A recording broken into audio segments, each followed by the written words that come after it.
Bienvenue à cette session. Dans cette session, on va parler d'un retour d'expérience sur comment le groupe Mars a embrassé la Power Platform, de la découverte jusqu'au passage à l'échelle et toute la phase d'adoption de la Power Platform. Avant de commencer, ça va mieux. Voilà. Tac.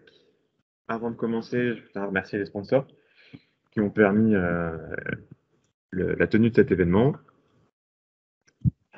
Pour vous présenter cette session, donc moi-même, Loïc Simon, expert Power Platform chez Sogeti. Ça fait 2 ans, 3 ans maintenant que je travaille avec la Power Platform et j'en ai fait mon domaine d'expertise. Concrètement, j'accompagne nos clients à la fois sur des problématiques de delivery, donc faire en sorte que tous les projets Power Apps, Power Platform se déroulent correctement, et aussi sur tout ce qui est gouvernance, accompagnement des clients sur comment on met en place la Power Platform, comment on la sécurise, comment on fait en sorte que ça fonctionne bien avec le Citizen Development et compagnie. Et du coup, aujourd'hui, pour m'accompagner sur cette session, un invité de marque, Pascal Verlaché, de Mars même. Donc Pascal Rachel, bonjour à tous. Ça fait 15 ans que je travaille pour Mars. Je suis responsable de tout ce qui est collaboration au sein de Mars. Donc c'est des sujets qui peuvent être pour Automate, pour Apps. Ça peut être des chatbots aussi et des sites web internes. Ma population, c'est vraiment les associés de Mars. Donc en introduction, alors comme dit, on va présenter un peu les deux boîtes. Ensuite, on va repartir, on va raconter un peu toute l'histoire du commencement jusqu'à là où on en est. On va faire un point sur là où on en est, expliquer comment on y est arrivé plus exactement. Dans un premier temps, Sogeti qui fait partie du groupe Capgemini, qui est un acteur technologique pour vous accompagner sur la transformation digitale, d'accord? Rapidement, les domaines de compétences, les domaines d'expertise de Sogeti sont principalement dans le digital, avec tout ce qui est l'agile et le cloud. Donc, la Power Platform en fait partie. On a aussi un domaine d'expertise sur tout ce qui est testing, la qualité de développement, des choses comme ça, et le cybersécurité. Donc, on a une vocation à travailler en proximité, donc en local, mais tout en gardant un rayonnement qui se veut national voire international, parce que la puissance du groupe fait qu'on a quand même de belles ouvertures et des belles capacités à produire. Plus précisément sur la partie Power Platform, la partie low code, on a un panel de services qui va juste de la découverte avec des introductions, des séminaires comme ici par exemple, jusqu'à l'accompagnement de la mise en place de la plateforme à l'échelle de l'entreprise, comme ce qu'on fait avec Mars par exemple. Donc, je ne vais pas m'attarder plus sur Sogeti, on va laisser. Alors, le groupe Mars, c'est un groupe qui est plus que centenaire. Il a été créé en 1911. On peut voir qu'il y a 125 000 associés. En vrai, il y en a 130 000 à présent. Le groupe Mars est composé en différents segments. Tout le monde connaît Mars, les chocolats, M&M's, Snickers. Ça fait partie de ce qu'on appelle Mars Wrigley. Donc, on a racheté Wrigley il y a quelques années, qui sont des chewing-gums. C'est vraiment tout ce qui est confectionnery. Mars s'occupe aussi de tout ce qui est pet food, donc la nourriture pour animaux. Ça peut être du biodégradable, du Sheba. Royal Canin appartient à Mars aussi. On s'occupe aussi de tout ce qui est nourriture pour les humains, donc via Uncle Ben's, Fizzy One, Miracoli. Et ensuite, on a un dernier segment, Mars Edge, qui est vraiment la nutrition, enfin plus nutritive, vraiment très très spécifique, via des petites marques qui sont pas encore très très connues, Cocovia, Gomo et d'autres choses. On a plusieurs marques qui veulent quand même des grosses marques, encore une fois, Pégrépal, Royal Canin, Snickers, Twix, qui sont des marques à plusieurs milliards donc, de chiffre d'affaires. Et donc moi, je suis personnellement basé à Guenot, sur un des sites qui fait partie de Mars Global Services. Donc Mars Global Services, ce sont des shared services, comme on appelle ça, donc des services partagés. Il y en a près de 6 dans notre entreprise. Type de l'organisation, c'est vraiment tout ce qui est ressources humaines. Moi, je fais partie de Digital Technologies, des services financiers, commerciaux, des laboratoires aussi, et tout ce qui est insights. Et au sein de Digital Technologies, vraiment, on a vocation à supporter tous nos segments qu'on a listés juste là. Pourquoi est-ce que Mars a vraiment voulu adopter la Power Platform? Déjà, il faut savoir que Power BI, c'était quelque chose qui était déjà relativement adopté à Mars. Ça fait plusieurs années qu'on utilise Power BI. Power BI, c'est très bien faire du dashboarding. Malheureusement, pour compléter les informations, il y a des choses qui manquaient. C'est pour ça que Microsoft propose ce qu'on appelle la Power Platform avec Power Apps, Power Automate. Au sein de Mars, on a ce qu'on appelle le Digital Engine, c'est vraiment comment est-ce qu'on va livrer les projets à Mars.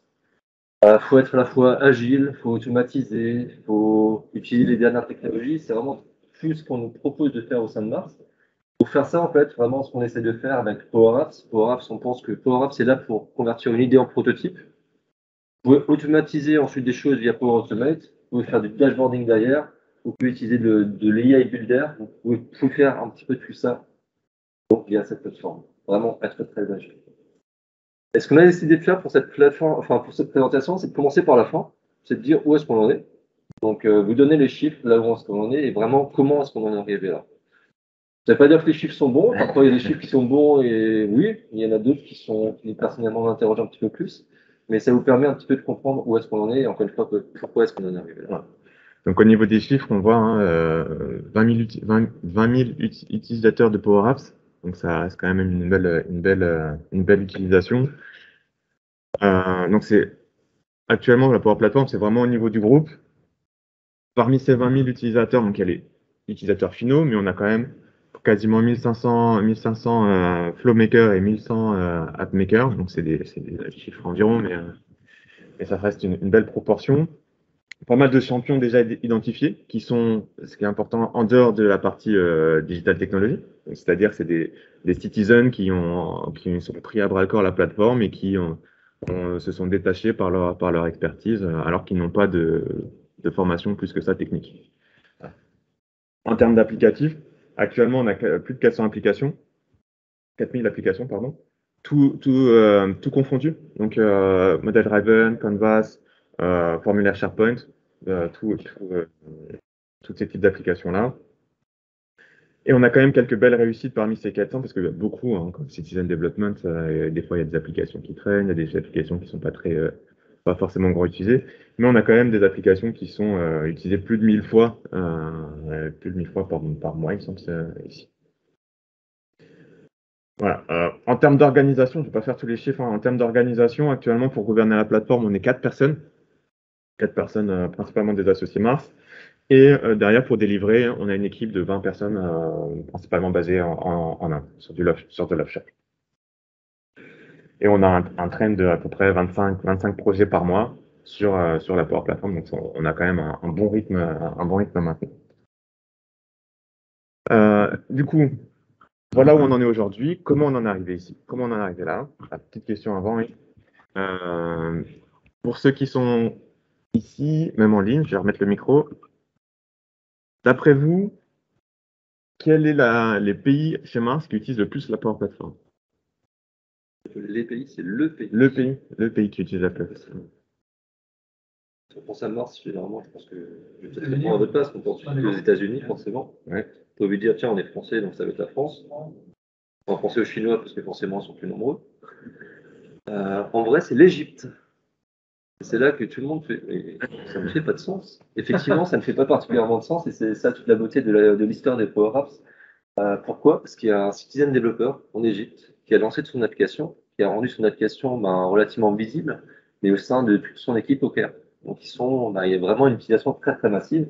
Et sur nos 75 applications qui sont utilisées plus de 1000 fois par mois, il est en numéro 2 et en numéro 3. Il a vraiment créé une application. En fait, le pourquoi du comment, c'est l'Égypte n'avait pas de budget.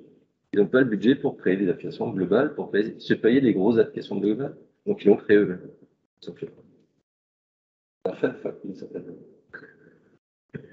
Alors, comment est-ce qu'on en est arrivé là? Alors là, petit peu d'humour. Voilà, c'était ma blague du jour. C'est Mars. On est arrivé sur Mars. Voilà, c'était ma blague et il fallait que je la fasse. Désolé pour cet humour qui est assez nul. Alors, comment est-ce qu'on en est arrivé là en vrai? C'est tout a commencé en fait. Moi, je suis arrivé dans l'équipe il y a 4 ans et je suis parti à Chicago. Donc, à l'époque, on pouvait encore se déplacer. Et j'ai découvert ce système qui s'appelait Welcome at Mars. Et on arrivait en fait à Chicago. On avait une tablette ici. Il fallait qu'on se prenne en photo pour dire qui est-ce qu'on était, pour qu'on prévienne en fait notre host, la personne qui nous accueillait. À partir de là, en fait, il y a un message en Teams qui était affiché, tiens, comme quoi j'étais arrivé à l'accueil. La personne recevait mon profil d'Elve aussi, pour savoir directement qui j'étais, pour un petit peu fouiller. Et en fait, ils pouvaient m'accueillir comme ça. Et en parlant avec les gens qui avaient créé cette solution, c'est des gens de mon équipe, c'est 2 geeks en fait qui avaient découvert la Power Apps. Et en parlant avec eux, tout de suite, j'ai vu une sorte de potentiel en me disant, certes, c'est des geeks, donc ils ont réussi à faire quelque chose qui est relativement sympa, mais est-ce qu'il n'y a pas moyen de faire autre chose derrière? Donc, qu'est-ce qui s'est passé ensuite? On a réussi à avoir, déjà à définir comment utiliser la Power Apps. La Power Apps, c'est vraiment là pour faire du test and learn. On pense vraiment que c'est vraiment quelque chose qui est très, très intéressant, et c'est quelque chose qui était promu par notre direction. Et donc, on a essayé d'identifier vraiment les use cases qui étaient relativement faciles, comment utiliser Power Apps au sein de l'entreprise. Le premier, c'était vraiment, on a plein de papiers. Des papiers pour demander des congés, des papiers pour demander, même pour quand une machine ne fonctionne pas dans l'usine, on remplit encore un papier. Ce genre de choses, on peut le digitaliser très très facilement. Il y a des process qui sont relativement récurrents, qui prennent du temps. Pareil, on peut les digitaliser via Power Apps. Parfois, on n'a pas forcément de solution, on aimerait faire quelque chose, il n'y a pas d'application, ça coûte très très clair les solutions SaaS. Pareil, il n'y a pas d'application qui existe, mais on peut le faire dans Power Apps. Et dernière réponse, comme pour l'Égypte, vous n'avez pas de budget, pensez à Power Apps. C'est un petit peu comme ça qu'on a commencé à lancer la Power Apps. Et donc, on a quand même des contraintes. Comme toutes les boîtes qui commencent dans Power Apps, on n'a pas de budget. J'ai entendu ça hier sur des Natixi. Effectivement, il n'y avait pas de budget. Donc, comment est-ce qu'on a fait ça? On a juste, j'ai réussi à obtenir 20 000 $ pour embaucher Loïc. C'est comme ça que ça a commencé. C'était bien, mais c'est pas suffisant. Et ensuite, on a essayé de faire aussi vraiment définir qu'est-ce qu'on va faire ou pas faire dans Power Apps. Donc, c'est vraiment, certes, c'est 4 règles. Tiens, vous pouvez faire du papier, tout ça, c'est bien. Mais il y a quand même des règles qu'on voulait faire, c'est ne pas faire d'applications business critical. C'est-à-dire, on ne veut pas mettre en place une équipe qui va supporter ces applications 24 heures sur 24, c'est du monstre, c'est pas possible. Et surtout, on voulait sécuriser la plateforme. Quand je dis sécuriser, c'est mettre des garde-fous d'une certaine manière. L'exemple que moi j'ai en tête, c'est Lotus Notes, qui a été créé à Mars il y a très très longtemps. Ça fait 15 ans qu'on essaie de retirer Lotus Notes, on n'a toujours pas réussi. Donc, on ne veut pas faire un Lotus Notes numéro 2. Et c'est là qu'on a donc commencé une collaboration avec Sogeti, avec Loïc en particulier, sur vraiment l'aspect gouvernance et delivery. Et pour l'aspect delivery, voici nos 3 premières applications que Loïc va vous expliquer. Ouais, donc effectivement, les premières étapes lorsqu'on a accompagné Mars, c'était déjà de monter en compétence sur la Power Platform, parce que là, on est il y a 3 ans en arrière, donc la Power Platform était encore relativement nouvelle. Donc, la première étape, c'est de monter en compétence, voir un peu les use cases qu'on avait identifiés, comment on y répond, est-ce que c'est facile d'y répondre, comment on les couvre, et voir aussi un peu quelles sont les limites de la plateforme. Parce que il y a le message marketing de Microsoft, tout le monde peut y aller, est-ce que tout le monde peut vraiment y aller? Et à quel rythme les gens montent en compétence aussi dessus? Il y avait toute cette approche-là. Et donc, pour ça, on a développé ces 3 applications. Donc, la première ici, on appelle Team, donc c'est Time in Motion, qui va en fait permettre aux forces de vente qui vont dans les magasins de simplement remplir le temps qu'ils prennent pour faire chacune des actions. Pour la petite histoire de cette application, c'est la vraiment première application que j'ai développée en Power Apps. La personne qui avait besoin de cette application est venue me voir le lundi. Le mardi, on a défini le besoin. Le vendredi, l'application était faite. Voilà. Donc, application très simple, un enchaînement de formulaires très simple, on rentre des numéros pour dire voilà, j'ai mis 5 minutes à me garer sur le parking, j'ai mis 3 minutes à rencontrer le directeur du magasin, j'ai mis 10 minutes à définir les objectifs, ce genre de choses. Donc, un enchaînement d'écran assez simple, avec du offline quand même. Voilà, donc, encore une fois, tester un peu les capacités de la plateforme. Mais bon, application développée en 3 jours pour une première application, c'est dire, il y a quand même un potentiel. Donc après, on a été un peu plus loin avec une application où là, il y avait beaucoup plus de volume. L'application Mars LifeSafe qui va en fait permettre de déclarer tout ce qui est incident et presque incident. C'est-à-dire que voilà, je suis dans les locaux Mars, j'ai glissé, j'ai failli me faire mal, je peux déclarer ça. Il y a eu une flaque, je peux prendre des photos, dire voilà, là il aurait fallu nettoyer, mettre en place un plan d'action, définir un peu la catégorie de l'incident, où est-ce que ça s'est passé, le remonter au manager, mettre un plan d'action derrière, donc ça, tout ça grâce à Mars LifeSafe. Donc ici, la problématique, c'est comment on passe à l'échelle. Alors là, c'est petite échelle, parce que bon, il y a quand même quelques centaines d'utilisateurs, mais comment on passe à l'échelle et se heurter aussi aux problématiques du licensing. Forcément, volume un peu plus gros, qu'est-ce que je fais avec? Est-ce que je peux aller avec du SharePoint? Est-ce que je vais sur des choses qui sont plus premium? Et un autre type d'application ici, le Peanut Vision, qui là est comment on s'interface avec le système. L'idée de cette application est tout simplement de se dire, on a chez Mars des équipes qui développent des modèles IA en Python. Donc, via des API, sauf que quand ils présentent leur modèle, bah forcément, quand on fait des lignes de code quand on présente aux décideurs les API, avec des lignes de code, c'est pas parlant. On a créé cette application qui va tout simplement récupérer une photo, l'envoyer au modèle et rafficher les résultats. Que du front, aucune logique, enfin, quasiment aucune logique. Et ça donne ça, application développée en 2D. Qui va permettre en fait d'avoir un effet un peu plus sympa, un peu plus percutant lorsqu'on va présenter les API. Donc ça, c'est les 3 premiers use cases qu'on a fait chez Amplix.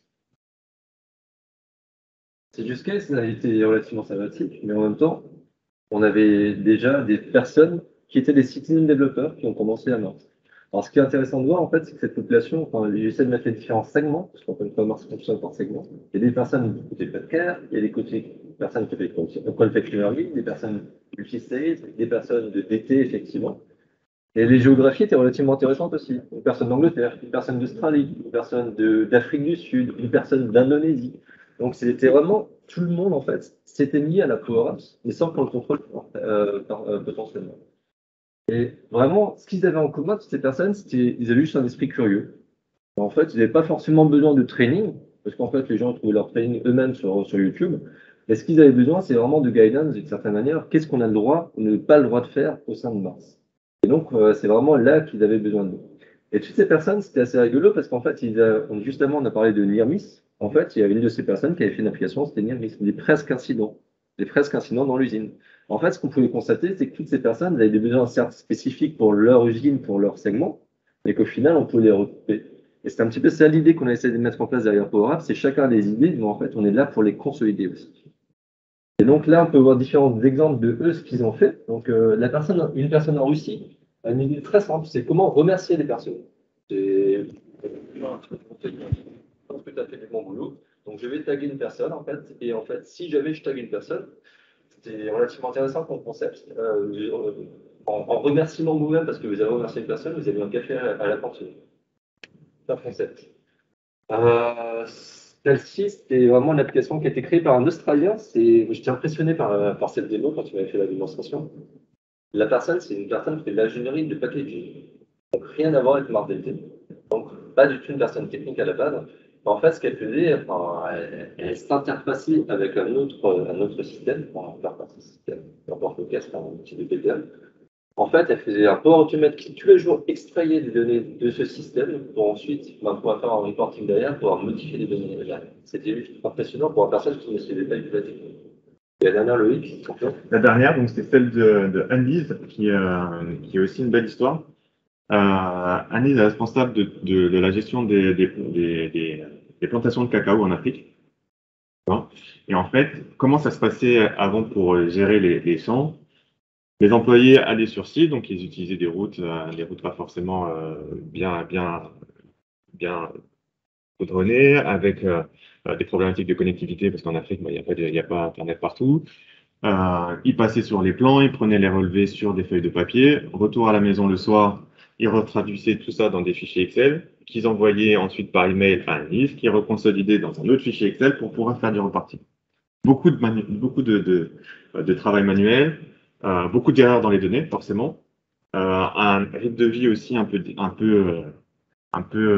faussé parce que bah, les employés passaient énormément de temps le soir à recopier et à consolider l'information qu'ils avaient collectée pendant la journée. Et donc, ce qu'a fait Annelise, c'est simplement dit, bah, OK, elle a commencé à chercher sur Google qu'est-ce qu'elle pouvait faire. Elle a trouvé la Power Apps et elle a créé une première application en 2 semaines sur ses vacances de Noël. Et elle a créé cette appli qui va permettre maintenant aux employés de tout simplement prendre leur tablette, aller sur les champs. On enregistre le point GPS pour savoir par où ils sont passés pour avoir les traces. Pour chacun des plants, des arbres, des cacaotiers qu'ils analysent, ils collectent directement les informations dans la Power Apps qui fonctionne en offline. Du coup, comme ça, quand ils reviennent le soir, ils se connectent sur le Wi-Fi, ils appuient sur un bouton, tout se synchronise avec une base de données où tout de suite les reports sortent derrière. Voilà. Donc ici, on voit quand même un gain de temps qui est énorme, à la fois de productivité, mais aussi au niveau du rythme travail perso. Parce que du coup, bah, les employés, ils avaient plus à passer des heures le soir à collecter l'information. La donnée est beaucoup plus qualitative. Donc là, un gain énorme. Et encore une fois, quelqu'un qui n'était pas du tout technique et qui a fait cette application qui est vraiment incroyable. Et depuis, bah, elle continue. Je crois qu'on en a fait 2 ou 3 autres pour supporter son business. Alors, grâce à tout ça, en fait, ce qu'on a décidé de faire assez rapidement, c'est d'ouvrir Power Apps à tous les associés. Quand j'ai l'ouvrir, c'est en fait tout le monde peut l'utiliser. Donc, c'était très bien. Mais ce qu'on a essayé de ne pas faire, c'est de promouvoir l'outil. C'était pas très bête, donc on l'a ouvert à tout le monde, mais on n'a pas voulu le promouvoir. On avait juste peur que ça nous explose, en fait, et qu'on ne puisse pas le contrôler. Donc, c'est pour ça qu'on a essayé de l'ouvrir pour mettre en place ensuite derrière le structure et la gouvernance. La gouvernance, effectivement, avec toutes ces initiatives, avec ce qu'on avait découvert et ce qu'on avait appris, on s'est dit, bon, il faut quand même qu'on mette les garde-fous qu'il faut bien sur la plateforme. Donc, on s'est intéressé à toute la gouvernance. Première étape, sécuriser la plateforme, s'assurer que les utilisateurs ont accès au bon environnement, avec le bon niveau de sécurité, les bons connecteurs, ni trop ni moins, avec le bon niveau de sécurité pour s'assurer qu'ils puissent profiter au maximum de la plateforme, tout en respectant toutes les règles de sécurité et policy de l'entreprise. Un gros travail sur le monitoring, parce qu'il est important de savoir avec cette plateforme-là, qu'est-ce qui s'y passe.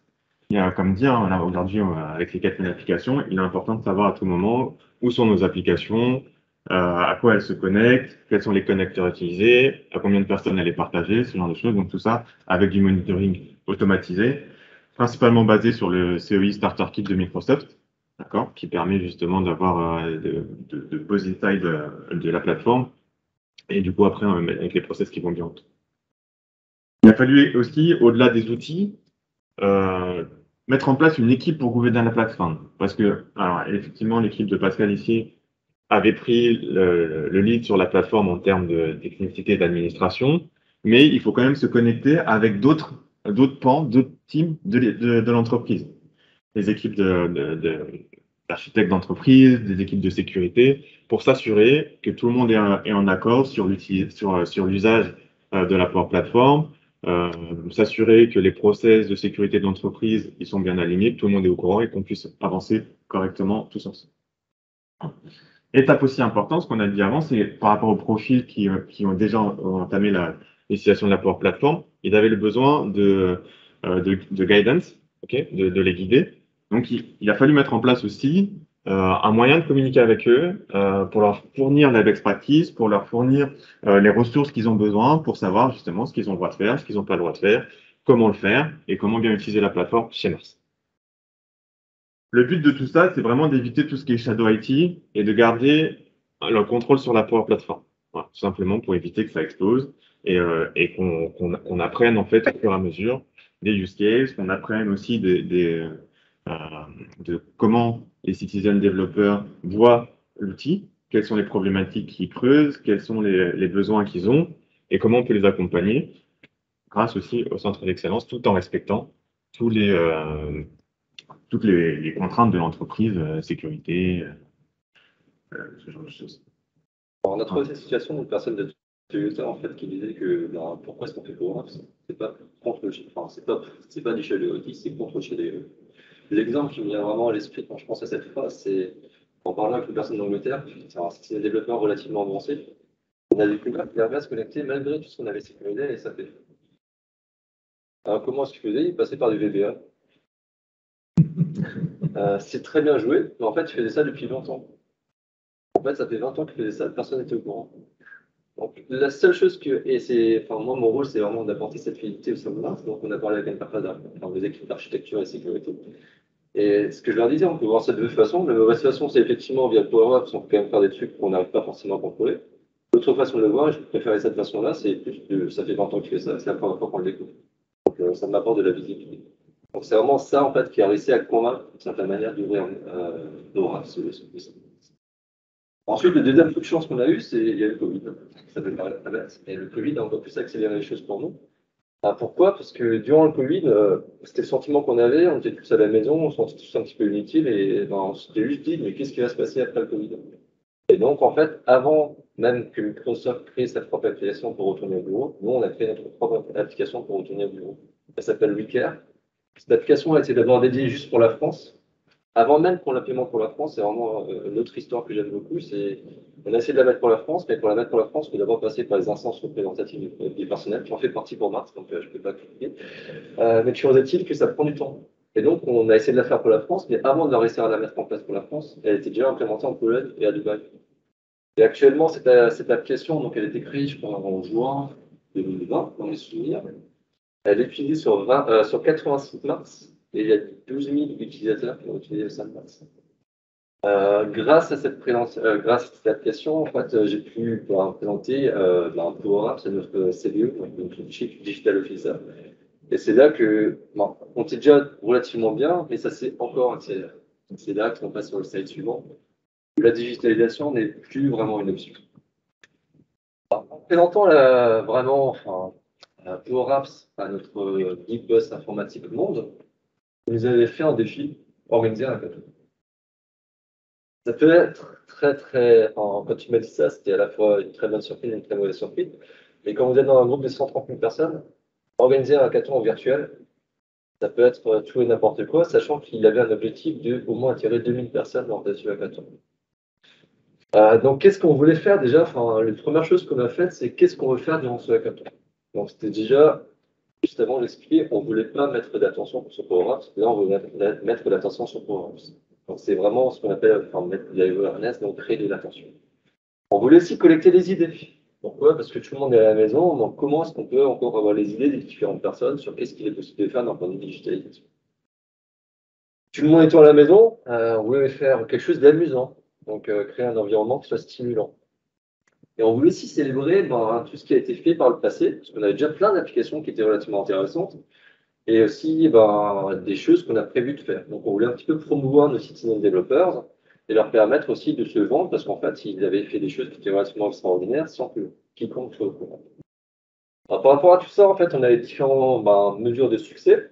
La première, c'était qu'on voulait vraiment que notre leadership team, notre équipe de directeurs, de segments, de VP de segment, en fait, ils ont tous participé. On a eu le support de Microsoft aussi, on a eu Microsoft Garage qui nous a aidés, il y a différentes personnes de Microsoft qui ont participé à l'élaboration de cette événement. Et au final, niveau chiffre, on a eu près de 500 personnes qui ont participé. Quand je dis 500 personnes, c'est 500 personnes à travers le monde. On avait vraiment des personnes de tous les horizons. Durant 2 jours complets.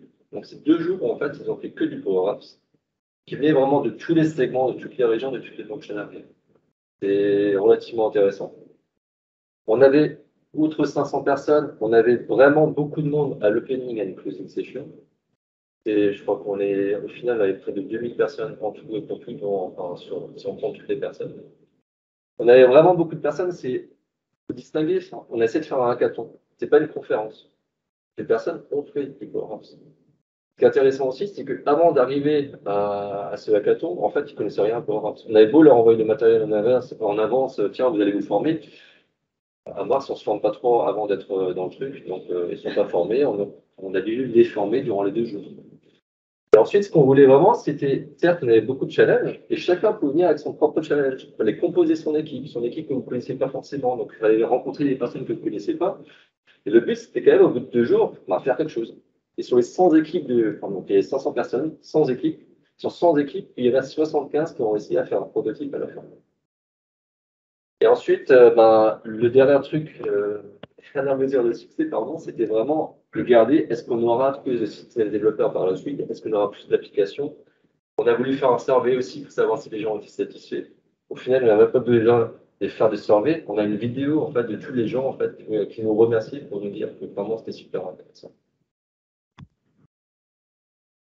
Ensuite, c'est les résultats, on les a dit juste avant. Donc, on a vraiment eu le support de notre CDE. On avait Microsoft qui nous a aidés, avec notamment Jonas Arca qui était là. Donc, c'est des personnes de Microsoft qui promeuvent tout ce qui est Fusion Team, qui nous a fait un petit speech d'introduction.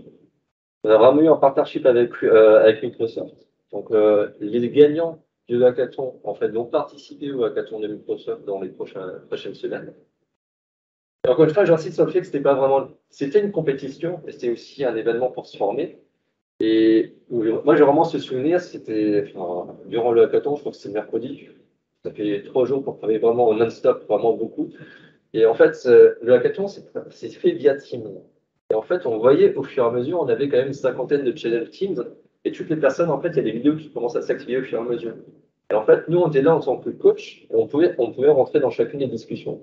Et ce qui était intéressant de voir, en fait, moi, je suis rentré dans une des sessions, tu avais une Suisse, une Sud-Africaine et je crois que c'était un Chinois, quand on me souvient, qui avait l'air, j'avais l'impression qu'ils se connaissaient depuis super longtemps, en fait, ils se connaissaient depuis 2 heures. Et ils travaillaient sur une problématique commune.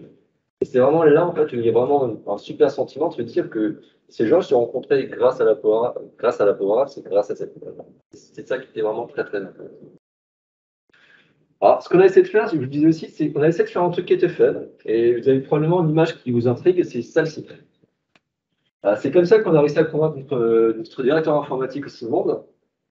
On a trouvé un jeu sur Google, sur Internet, sur GitHub, peu importe. C'était un Flappy Bird. Donc, en gros, vous appuyez sur l'écran, il y a un oiseau, vous pouvez toucher les murs. Si vous touchez les murs, vous perdez. On l'a juste converti en MMs. Ça nous a pris environ. Alors, ça a pris, pas moi, Loïc, 4 heures. Le plus long a été de faire l'image sur les MNS. Voilà. Et en fait, c'était pour montrer la philosophie qui était derrière, c'était juste pour montrer que vous pouvez faire tout et n'importe quoi avec Power Apps. Vous pouvez même faire un jeu. L'autre souvenir, c'est on a un Citizen Developer, c'est un opérateur d'une usine au Canada. En fait, il a fait un jeu, c'était Batman contre Superman. Vous pouvez tout tirer dessus. Bon, il n'y a pas de fin au jeu, mais c'est la preuve que vous pouvez faire des jeux en Power Apps. Vous pouvez vraiment faire tout et n'importe quoi. Et c'est comme ça qu'on essaie de le vendre. C'est ayez vos idées. Nous, en fait, on va vous aider à convertir votre idée en prototype. Et c'est ce qu'on a essayé de faire dans ce web.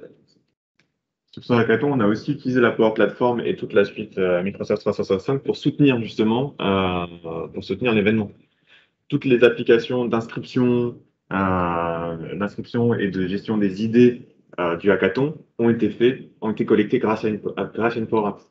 Aussi pour donner envie aux gens, dire voilà ce qu'on sait faire. Vous avez utilisé la Power Platform pour créer votre propre application, mais vous êtes déjà en train d'en utiliser une. Pour donner un peu des idées sur ce qui a été fait. Et puis Teams aussi pour soutenir toutes les équipes, c'était assez incroyable. Et donc, pour aider ces équipes, en fait, on avait des champions, des citizen développeurs.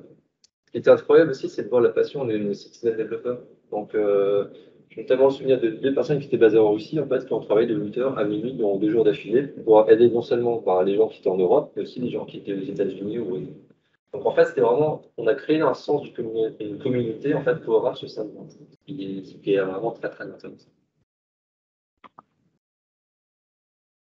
Du coup, deuxième quiz, et là vous allez me dire que c'est l'Égypte. Quels sont les pays qui avaient gagné le hackathon? Kazakhstan.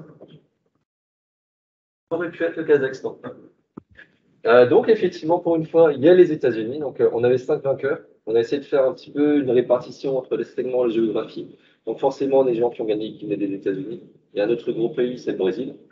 Et ensuite, le grand gagnant, en fait, les 5e, c'était la Malaisie. Personne ne s'attendait à voir la Malaisie ici. Et la Malaisie a fait quelque chose qui était relativement sympathique. Et nos grands gagnants, en fait, on les connaissait en avance parce qu'ils avaient déjà fait une très très bonne application dans Power Apps. C'était l'Afrique du Sud. L'Afrique du Sud, ils ont fait une application qui était juste exceptionnelle. Il y avait une personne qu'ils ont réussi à former. C'était un stagiaire à la base, en fait, qui est devenu expert Power Apps sur l'Afrique du Sud. Et il a fait une application qui était juste magnifique. En bout de 2 jours, c'est relativement impressionnant.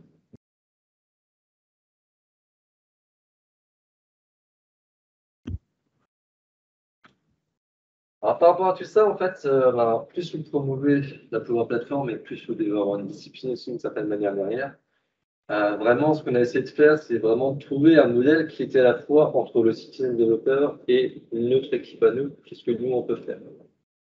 Et c'est là qu'on a essayé de définir cette matrice d'une certaine manière, c'est définir si votre application elle est complexe ou pas complexe, parce qu'elle est critique ou pas critique, et suivant la couleur, en fait, vous pouvez voir que le jaune, par exemple, c'est du citizen développeur. Le citizen développeur peut faire des applications qui sont relativement simples, qui sont limitées à lui-même ou à son équipe. S'il veut faire des applications pour son segment, des applications plus complexes, là, on pense déjà qu'un citizen développeur, c'est sympa, mais il faut peut-être le former avant. Donc, là, en fait, on va passer à un niveau Power Apps Champion. Donc, ça peut être soit être un citizen développeur qui est accompagné par notre équipe, soit c'est un Power Apps Champion. Ce sera ici, donc en vert. Par contre, si on constate qu'il y a une grosse idée, qui est vraiment une idée d'entreprise, là, on va le limiter et c'est notre équipe qui va le faire. Quand je dis notre équipe, on a une équipe de 20 développeurs qui sont derrière, qui vont faire tout. Et c'est vraiment tout ça, en fait, qui fait partie de notre gouvernance. On travaille aussi avec les équipes sécurité, architecture, parce qu'encore une fois, on ne veut pas recréer celui qui se met sur le numéro 2, on veut vraiment éviter ça. Pour tout ça, en fait, dès qu'on se connecte à un third-party connector, enfin un autre en dehors de SharePoint, on demande des approbations. On fait en sorte d'avoir vraiment l'approval des différentes équipes. Et ensuite, on essaie de faire vraiment des partnerships au sein de Mars avec d'autres équipes, des équipes digitales et aussi avec, pourquoi pas, des compagnies extérieures. On travaille avec SCT grâce à ce GT, c'est très bien. Si je suis aussi ici aujourd'hui, c'est pour rencontrer d'autres entreprises, parce que notre histoire, elle est pas mal, mais je ne sais pas si elle est belle en fait, au final, donc, parce que moi je suis Mars. Donc j'essaie de me comparer à d'autres entreprises pour savoir qu'est-ce que vous faites aussi. Et ensuite, vraiment, ce qu'on essaie de faire de plus en plus, c'est d'encourager les systèmes développeurs en créant des training matériels, en promouvant leur success story. Donc, on a vraiment une communauté Yammer derrière. On est en train de créer notre propre application au catalogue, donc un propre Apple WeCare, on appelle ça WeShare. Donc, c'est en fait, on va partager les plus belles applications. On essaie de créer des vidéos sur ces applications pour encourager en fait pour voir ce que les autres personnes ont fait et pour pas forcément refaire la même chose à chaque fois. Ensuite, notre but aussi, c'est de monitorer tout ce qui est application création. Encore une fois, de par le monde, vous avez souvent la même idée. Quand vous avez souvent la même idée, c'est peut-être qu'il y a besoin un produit digital. Ça peut être du Power Up, ça peut être autre chose. Mais en fait, Power Up, ça peut vous aider tout simplement à avoir les différentes idées et éventuellement à identifier un produit.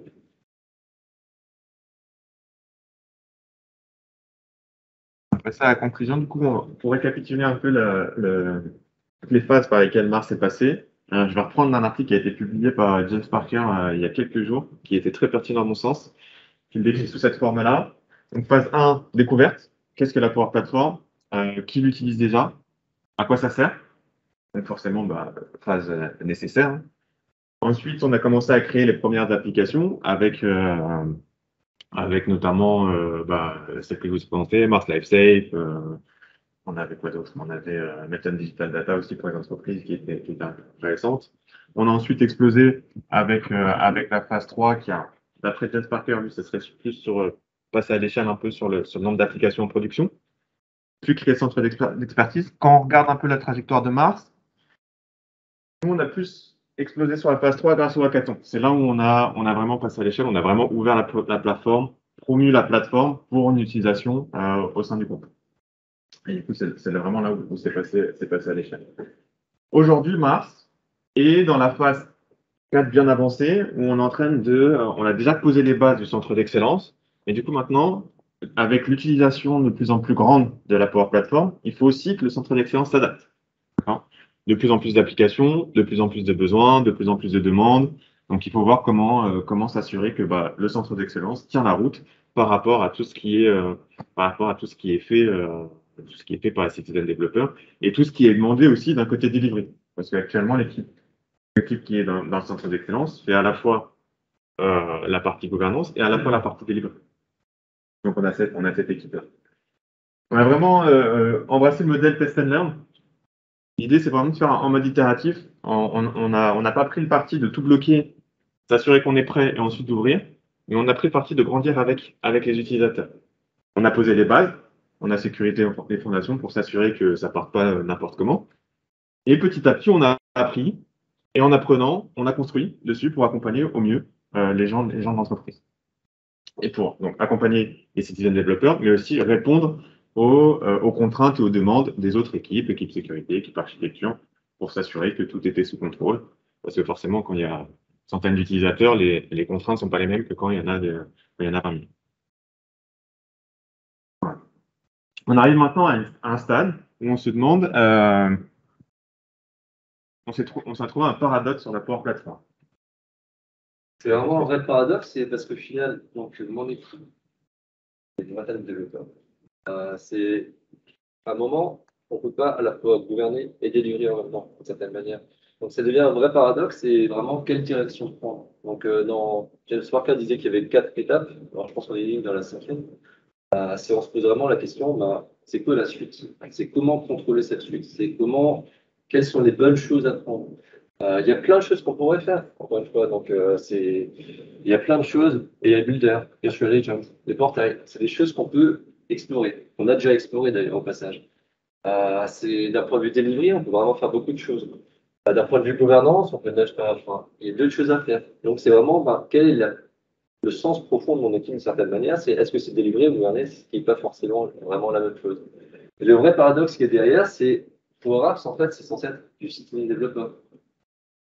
On a 20 développeurs qui sont là. Donc, est-ce que c'est vraiment du citizen développeur? Est-ce que le citizen développeur est juste là pour faire des idées? Et ensuite, c'est notre équipe qui reprend. Microsoft parle beaucoup des équipes fusion, donc c'est probablement vers là qu'il faut aller. Encore une fois, il faut le maîtriser. C'est trouver toujours cette balance d'une certaine manière. Et vraiment, d'un point de vue, on a des différents challenges. Je laisse énumérer. Ouais. Donc les challenges, du coup, c'est en partie ce que tu viens de dénoncer, hein. Comment on s'organise, comment restructurer notre équipe pour s'assurer que il y ait peut-être une équipe dédiée à tout ce qui est gouvernance et une équipe dédiée au delivery. Donc il y a une question d'organisation ici, de rôle et responsabilité. Structurer les fusions team, parce que alors, le concept est sympa, mais ça demande quand même un certain nombre de process de mise en place, d'outils pour soutenir ça aussi, de règles de sécurité aussi pour mettre à disposition les bonnes données aux bonnes personnes. Donc, il y a tout ça à structurer. Autre challenge aussi, c'est que la Power Platform, le ROI est fort quand il est complètement utilisé par le citizen development. Il faut faire en sorte que les gens ne se lassent pas de la plateforme. Tout simplement, continuent de l'utiliser. Faut pas que ça devienne une mode. Parce que si ça devient une mode, tout ce qu'on a investi derrière, au bout d'un moment, on va retomber. Et puis, on va retomber sur un autre produit qui va venir plus tard et il faudra tout refaire. Donc là, il y a vraiment c'est la notion de comment on garde la communauté soudée, comment on anime la communauté, comment on les accompagne pour toujours utiliser au maximum la Power Platform. Et le dernier point, qui n'est pas des moindres, la Power Platform, on le voit avec tout ce que Microsoft pousse, hein, ça va vite, ça évolue très très vite. Comment on reste à jour? Ouais. La Power Platform entre aujourd'hui et il y a un an, énormément de choses ont changé. Les méthodes de déploiement ont changé, les possibilités d'ALM ont complètement explosé aussi. Les fonctionnalités même de la Power Platform évoluent aussi. Donc il y a aussi un besoin de rester à jour. Voilà, de toujours se dire quelles sont les nouveautés, comment ça m'impacte et comment je réagis à ces nouveautés, comment je peux les mettre à disposition de mes systèmes de développement. Du coup, pour conclure cette situation, vraiment la grande leçon pour revenir au final sur Power Apps, le plus difficile à obtenir, c'est vraiment le sponsoring. Si vous avez le sponsoring de votre direction pour lancer là-dedans, les systèmes développeurs vont être intéressés. Et moi, c'est ce qui s'est passé chez Mars. Le plus difficile, c'est vraiment de convaincre, d'une certaine manière, d'ouvrir les systèmes, d'une certaine manière. C'est vraiment ça qui est le plus difficile. Une fois que vous avez réussi à ouvrir, vous avez des idées qui arrivent, vous avez des curriculums qui sont identifiés, qui vous permettent de créer un cercle vertueux, d'une certaine manière. Merci beaucoup. Vous retrouvez ici nos différents liens sur les réseaux sociaux si vous voulez nous contacter. Pour ceux qui sont en physique, on est disponible pour échanger avec vous. On a aussi Olivier Malamé, commercial de Sogeti, qui est là pour vous accompagner si vous avez des questions. Un petit peu de pub dans ce sponsor. Voilà. Alors, si vous avez des questions, c'est le moment aussi. Alors, si en ligne, vous avez des questions, c'est aussi possible. Questions dans la salle? Question sur le business model. Je répète pour ceux qui sont en ligne, c'est un peu long. Question sur le business model, comment on gère la facturation des citizen développeurs et des équipes qui ont plus du projet standard avec du Power Apps. Alors déjà, c'est une très bonne question parce que on a eu longtemps à trouver la solution. Je suis pas sûr que ce soit toujours la bonne solution d'ailleurs au passage. Déjà, si c'est un système développeur qui va faire le développement lui-même, forcément, on ne va pas facturer grand-chose. Par contre, ce qu'on a derrière, on a des doctor sessions. Donc des doctor sessions, on a différents experts Power Apps qui sont soit en interne, soit via Loïc. On va refacturer. En fait, on ne les facture pas très très cher. En l'occurrence, c'est 750 $ pour 4 sessions de 2 heures. C'est le prix en interne. Et en fait, ça permet au système développeur d'avoir 4 sessions de 2 heures qui vont lui permettre en fait de mieux faire sa réflexion, de voir des points spécifiques qui vont lui permettre de faire son développement. Après, ça, c'est vraiment spécifiquement pour le système développeur. Souvent, ce qu'on constate, c'est qu'on a des demandes de projets. En fait, ils nous délèguent complètement la tâche aussi. Donc, à partir de là, on facture ça comme un projet classique d'une certaine manière. C'est un coût pour un sprint, c'est des sprints généralement, c'est des sprints de 1 semaine, c'est 4 semaines pour un projet généralement. Et tu factures vraiment le coût réel à ton business. Par rapport aux licences aussi, les licences sont directement achetées par le business, certes via nous, mais enfin, sur Microsoft. Donc, on n'a pas un pool de licences extensif pour l'instant. C'est une des pistes de réflexion qu'on est en train de faire. Et voilà, c'est essentiellement ça. Donc, on a les user sessions qui sont payantes. Et on a aussi des discovery sessions, d'ailleurs, au passage, pour les nouveaux citizen développeurs. C'est une fois par mois, en fait, on fait une session de découverte sur Power Apps, qui est gratuite. D'ailleurs, la première Doctor Session est gratuite aussi. C'est pour inciter à la consommation. Effectivement, pour accompagner, pour compléter un peu, pour accompagner Citizen Developer, il y a beaucoup d'instances officielles qui ont été mises en place à travers justement ces différentes sessions. Il y en a d'autres aussi, la Build Your Own App, ce genre de choses. Et après aussi, en fait, au fur et à mesure, on commence à connaître les Citizen Developers et il y a un lien officiel aussi qui se fait. Moi, je sais que très régulièrement, il y a des gens qui me contactent et qui me posent une question. Donc de temps en temps, quand c'est des questions simples, je réponds, je prends une demi-heure avec eux. Et quand c'est des questions qui sont un peu plus complexes, ben là, je redirige vers les instances un peu plus officielles pour creuser pour.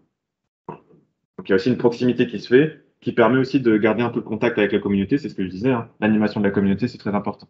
Qu'ils sachent qui vous êtes, qu'ils sachent que vous êtes un référent, vous êtes un point de contact pour eux, pour les aiguiller sur la bonne information. J'enchaîne aussi sur les licences. Je comprends que le créateur doit avoir une licence. Pour les personnes qui utilisent l'application, comment ça se passe? Ouais. Alors pour Il y les a un- Parce qu'il y a un serveur, en fait, il y a comme le cloud à financer, je pense, pour les Il y a deux types d'applications. Il y a les applications qui sont gratuites, donc des applications avec des connecteurs basiques, avec du SharePoint, avec du Excel et compagnie. Donc ça, il n'y a pas besoin de licence particulière. C'est les licences que trop accessibles que tout le monde a. Et en fait, Power Apps, c'était pour premium pricing. Et après, tu as vraiment les applications qui sont premium, donc qui se connectent à une base SQL, par exemple, CDS, ou peu importe, à d'autres systèmes. Et là, tu as un coût qui peut être le coût public, c'est de 5 euros, 5 dollars par mois par utilisateur. Si tu as beaucoup d'utilisateurs, ça peut être très cher. Ou alors, tu as l'autre possibilité, c'est que les utilisateurs, tu peux avoir un nombre illimité d'applications et c'est 20 dollars par mois. En fait, c'est le parallèle avec Power BI, les capacités premium ou pro, c'est ça? Ouais, tout à fait. D'accord, C'est ça. deux choses. Hein. Il y a la même notion effectivement dans Power Apps, c'est en fonction de ce qu'ils utilisent. Alors juste par rapport à ce que tu disais, pour une application premium, chaque utilisateur doit avoir une licence, pas que le développeur. Dans Power Apps, Pour utiliser une application qui utilise des capacités premium, il faut que tout le monde ait une licence. Prenons l'exemple de Weekend, donc notre application pour retourner au bureau. Forcément, c'est une application standard, parce qu'avec 12 000 utilisateurs par mois, ça fait 60 000 dollars par mois de licence. Donc parfois, il faut faire attention.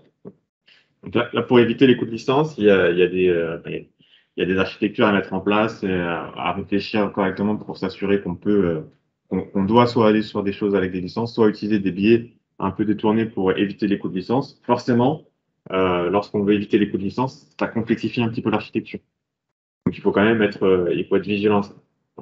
Typiquement, Wicker, maintenant, ça devient, on l'a fait un peu rapidement dû à la crise sanitaire. Maintenant on a le nombre d'applications, elle est déployée une vingtaine de fois, un truc comme ça. Ça fait 20 applications à gérer, 20 environnements à sécuriser. Enfin, et tout ça pour éviter les coûts de licence, alors qu'on aurait pu très bien faire une application avec le dataverse derrière, mais ça m'aurait coûté très cher. Et ça aurait été beaucoup plus simple à maintenant. Oui. Oui. En termes de monitoring, le starter kit est quand même assez complet en termes de compréhension de ce qu'il y a sur le tenant. C'est très complet. Après, là où il va falloir adapter, comme le nom le dit, hein, c'est un starter kit. Donc il va falloir l'adapter à vos besoins. Toutes les entreprises n'ont peut-être pas envie de voir la même information ou ont peut-être envie de voir l'information sous un angle différent. Typiquement, le starter kit ne donne pas l'information à propos des segments Mars. On n'a pas cette info. Et pourtant, vu comment organiser Mars, ça peut être intéressant de voir les chiffres par segment. Donc c'est ce genre d'information. Le starter kit, hein, c'est vraiment une base, c'est très avancé, ça permet de faire beaucoup de choses. C'est très bien pour commencer. Et après, quand on grandit avec la maturité, voir comment l'adapter et peut-être réutiliser ce qui a été fait pour mettre en place vos propres process. Et encore une fois, ça reste que des outils. Au-delà des outils, après, il faut mettre des personnes derrière qui vont supporter ces process-là. Parce que les outils vont vous dire, bah voilà, il y a telle personne a quitté l'entreprise, cette application, il n'y a plus personne qui l'utilise. Il n'y a personne qui va qui va aller vérifier à quoi elle servait l'application. Est-ce qu'elle est Est-ce qu'elle est pertinente? Est-ce qu'elle n'est pas pertinente? Qu'est-ce qu'on en fait? Ce genre de choses. Donc, il faut quand même des personnes, des process derrière pour dire, bah voilà, on a ces informations-là, qu'est-ce qu'on en fait? Comment on le traduit après en quelque chose de tangible? Ça répond à ta question?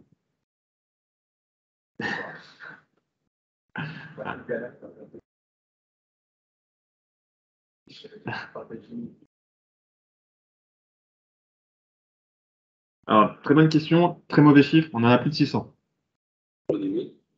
Parce qu'en fait, la problématique des environnements avec la Power Platform maintenant, c'est, notamment chez Mars, c'est que vous savez que la Power Platform, enfin, pour ceux qui ne le savent pas, du coup, ça a le même socle technique que Dynamics. Mars utilise Dynamics, ça veut dire que tous les environnements Dynamics tombent aussi dans le listing des environnements Power Apps. Et Dynamics chez Mars crée beaucoup d'environnements. Donc déjà, ça fausse justement les chiffres. Ensuite, il y a Teams qui est arrivé il y a quelques années. Initialement, c'était simple. On se disait, il y en avait, la règle, c'était 500 environnements Teams pour chaque entreprise. Depuis peu, ça a changé. C'est en fonction du nombre de licences Office 365 que vous avez. Et en plus, ce qui va fausser encore plus, c'est que maintenant, dans Teams, vous pouvez rajouter des applications Power Apps sans que vous sachiez que c'est une Power Apps. Et du coup, ça crée un environnement derrière pour vous, sans que vous le sachiez. Et donc là, encore une fois, le nombre d'environnements explose. Après, en termes de stratégie d'environnement, donc il y a effectivement ces environnements-là. Pour le développement pur, pour notre équipe, on a créé 3 environnements, des environnements de développement qui sont partagés avec certains champions. Donc pourquoi 3? Dev, Test, Prod, tout simplement, pour suivre les process de développement classiques. Et à côté de ça, on a des environnements qui sont dédiés aux power users, avec des règles de sécurité un peu plus légères que sur l'environnement par défaut, parce qu'on sait que ces personnes-là savent utiliser la plateforme, ils ont déjà prouvé leurs compétences, et donc quelque part, on leur fait confiance en leur disant, bah, vous pouvez accomplir un peu plus. Et on est en train de mettre en place aussi des environnements par segment, justement. Parce qu'on a de plus en plus de demandes de segments qui disent, voilà, moi, je vais faire une application qui serait potentiellement pour tout le segment, pour toute une équipe, des choses comme ça. Donc, au lieu de tout mettre dans nos environnements comme on faisait au début, on est en train de structurer ça en se disant, Royal Canin veut faire une application, on met toutes les applications Royal Canin dans un environnement. Avec, encore une fois, les règles de sécurité, du coup, les connecteurs qui sont nécessaires juste pour les applications qui sont dans cet environnement-là, des accès qui sont juste limités à ceux qui ont besoin d'accéder à cette application, ce genre de choses. Voilà. Vous avez parlé d'un accompagnement, vous avez, je crois que c'était Nurture. Ouais. Concrètement, c'était quoi? Vous aviez un portail, je sais pas, SharePoint qui listait les questions les plus fréquentes que les gens se posent. Vous avez le comité Yammer avec des astuces. On a un portail SharePoint, on a le comité Yammer. On est en train de créer une application, le catalogue d'applications qu'on crée avec des vidéos qui expliquent qu'est-ce que les différentes applications font. D'accord. On a des user groups aussi, les mois. En certaine manière, on crée une communauté. Il y a aussi, chaque fois qu'un nouveau utilisateur crée une Power App pour la première fois, il reçoit un email automatiquement pour lui lister un peu les ressources, pour lui lister justement les groupes qui existent pour intégrer la communauté. Qu'est-ce qu'il y a d'autre? Il y a toutes les instances qu'on a parlé de training aussi, le Your Own App, le Doctor Station, choses comme ça rentre aussi dans la partie d'intérêt. Donc, du coup, on communique dessus pour, pour, former la communauté.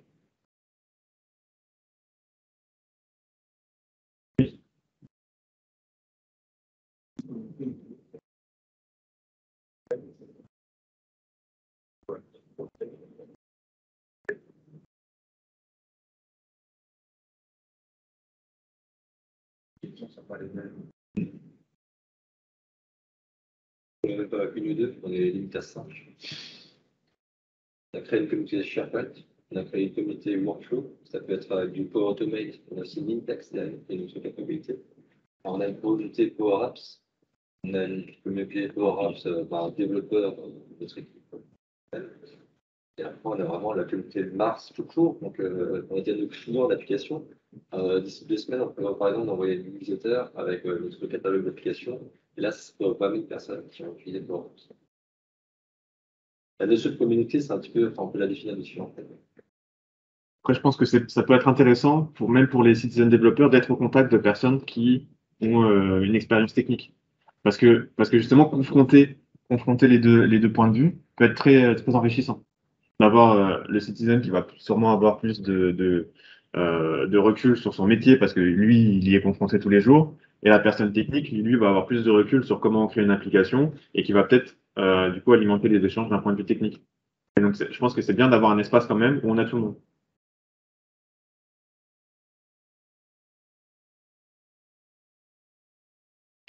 D'autres questions?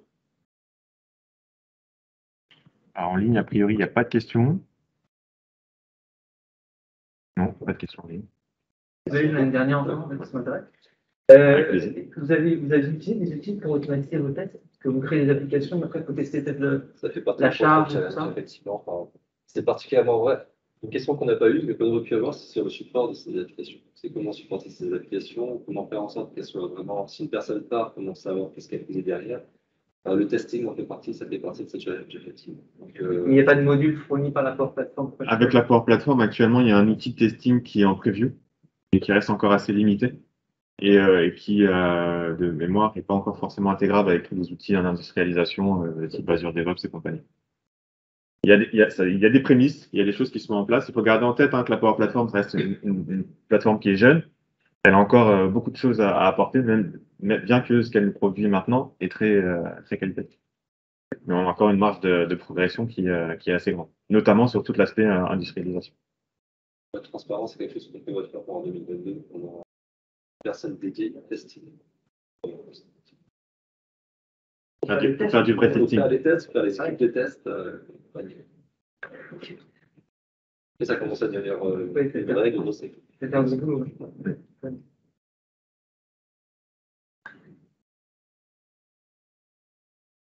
Très bien. S'il n'y a pas d'autres questions, encore merci à vous. Merci pour les questions, c'était intéressant.